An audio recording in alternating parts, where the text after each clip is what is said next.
Bali,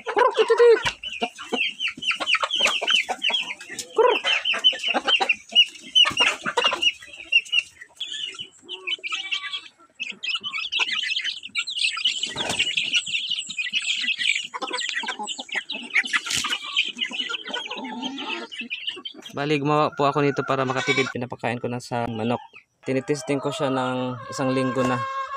Hoping na pag naging okay yung tinitesting natin na 5 pirasong manok na pinapakain natin dito, sa sunod po ay pakainin ko na po yung karamihan. Welcome back ulit sa aking channel. Ngayon ay share ko lang po yung aking tinitesting na fermented na mga dahon. Ayan. Bali, ginawa ko to para makatipid tayo sa ating feeds. Bali, yung fermented na to ay tinatry ko na sa manok. Nagtry ako ng mga 5 piraso lang. Tapos pinapakain ko sa kanila. Hinaluan ko lang ng feeds. Yan. Ito. So tara, pakain natin.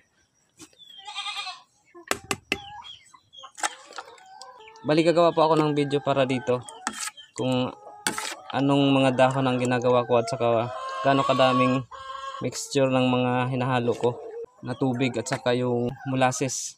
Mayroon ding asin. So mayroon akong gagawing video para dito para may share ko rin sa iba. Pwede rin itong gayahin. Basta ito, pinapakain ko na to.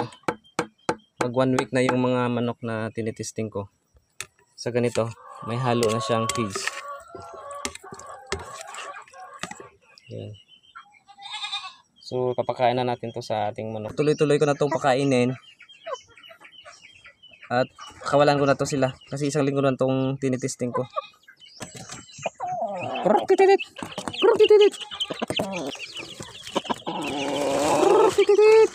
Dali.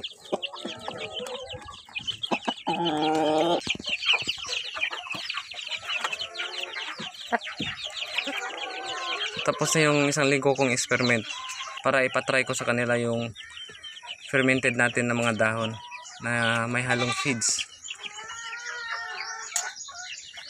So next nating pakainin ay yung karamihan na para makatipid na tayo sa ating feeds. Bali dati kasi yung ginawa kong video yung ano lang, tahop. Yung tahop kasi minsan hindi available. Marami naman tayong mga dahon sa paligid. Yun, nagtry ako ng mag-ferment.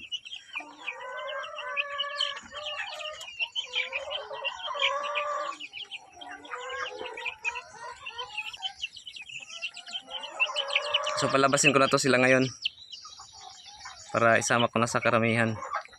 Para yung karamihan ay pakainin na rin natin ng ating fermented na mga dahon.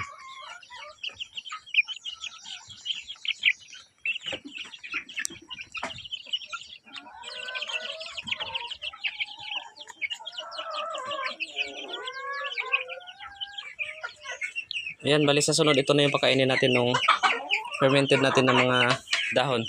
Kaya tayo nagkasing ng fermented na mga dahon para makasave tayo sa ating feeds.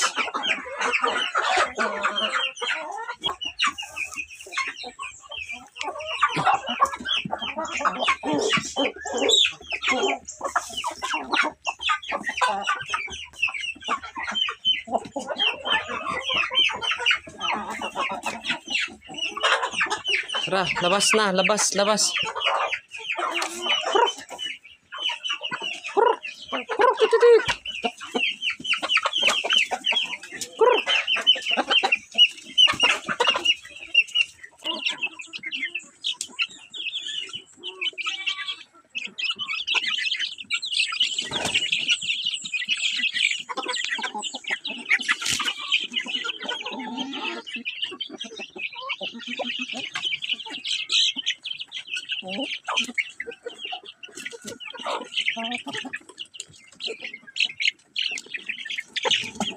Bye-bye.